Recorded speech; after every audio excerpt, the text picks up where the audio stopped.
If you've ever worked on a scene in Twinmotion, Unreal, or D5, and everything starts slowing down, textures don't load properly, or worse, the whole thing just crashes, you might think your GPU just isn't powerful enough. But most of the time, that's not really the problem. What's actually holding you back is something a lot of beginners completely overlook when buying a laptop or PC, and that's VRAM. Now, VRAM sounds technical, but it's actually very simple if you think about it the right way. Imagine your GPU is like a workspace, and VRAM is the table where everything gets laid out while you're working. Every texture, every model, every light, every shadow in your scene, it all needs space to sit while your software processes everything in real time. So when you open a project in something like Twinmotion or Unreal Engine, you're not just loading a model, you're loading high-resolution textures, furniture assets, vegetation, lighting information, reflections, basically an entire environment that needs to exist all at once. And all of that goes straight into your VRAM. The problem starts when that table isn't big enough. At first, things might feel okay. You can move around the scene, maybe tweak a few things, but as you add more assets or increase the quality, you start noticing small issues. Viewport lag, delays when navigating, textures taking time to appear. Then it gets worse. Some textures stop loading completely, lighting behaves strangely, and eventually the software either slows to a crawl or just crashes.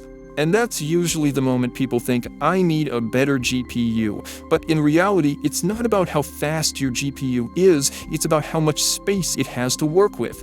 You can have a very fast GPU, but if the VRAM is limited, it's like trying to work on a tiny desk with too many things on it. At some point, it just becomes unmanageable. This is especially important in Archviz because our scenes are naturally heavy. Even a simple interior can have dozens of assets and high-resolution textures. Once you move into full house scenes, exteriors, or detailed environments, the VRAM usage increases very quickly. So the real question becomes, how much VRAM do you actually need? If you're working with around 6 GB, you can still do basic scenes, but you'll hit limitations pretty fast. It's workable, but not comfortable. At 8 GB, things get a bit more usable. You can handle small to medium scenes, but you still need to be careful with asset quality and scene complexity. Once you reach 12 GB, that's where things start to feel more stable. You can work on more detailed interiors and even some exterior scenes without constantly worrying about hitting limits.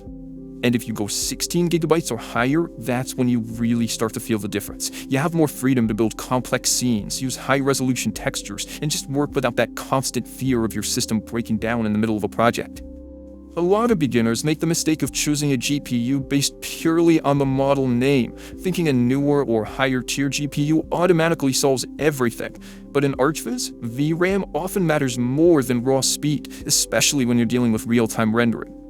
As for brands, both NVIDIA and AMD have solid options, but most real-time rendering softwares like Unreal Engine and Twinmotion tend to be more optimized for NVIDIA, especially when it comes to features like ray tracing. That said, at the beginner level, the bigger concern isn't really the brand, it's whether you have enough VRAM to handle your scenes properly. It's one of those things that doesn't seem like a big deal at first, until it completely stops your workflow. And if you understand this early, you avoid one of the most frustrating and expensive mistakes beginners make when getting into Archviz.